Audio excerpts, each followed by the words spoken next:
नाज़रीन अहम ख़बर टंडोलायर मां सां शेयर कंदासीं त टंडोलायर वेझो बासरन क़ब्रिस्तान में लाश दफ़नाइण न ॾिनूं। गुज़िरियल राति फोथियल नीगरी जो लाश क़ब्रिस्तान ॿाहिरां पियल आहे।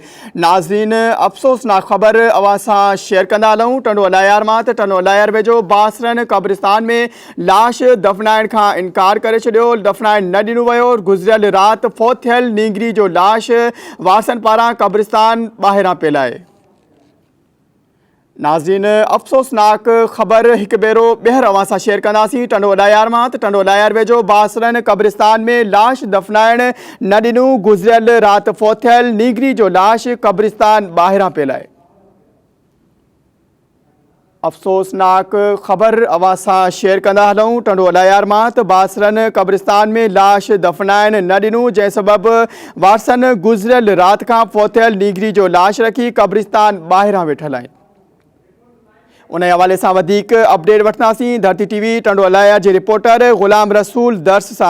जी ग़ुलाम रसूल, ॿुधाइजो त गुज़िरियल राति खां फोथियल नीगरी जो लाश क़ब्रिस्तान ॿाहिरां पियल आहे, छो न दफ़नाइण ॾिनो वियो आहे? इन हवाले सां अपडेट कजो।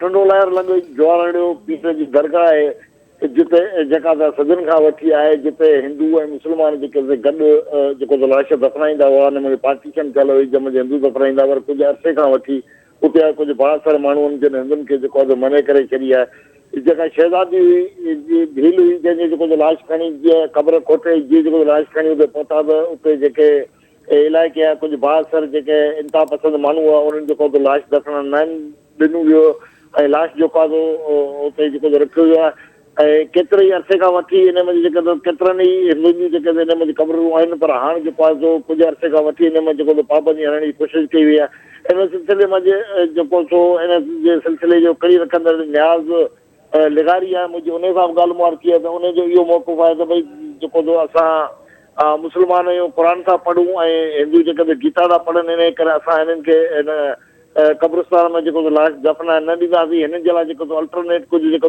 ज़मीन ॾिनी अथऊं जंहिंमें हीअ जेको लाश नथा दफ़नाइनि ऐं जेको हुननि खे उन पासे दफ़नाइणु घुरिजे। जेको दफ़नाए विया उहे असां हुनजी बेहरमती नथा करियूं, पर हाणे हिन खां अॻिते जेको आहे असां हिते लाश दफ़न न ॾींदासीं। जी ग़ुलाम रसूल दर्स अपडेट करण लाइ वॾी महिरबानी।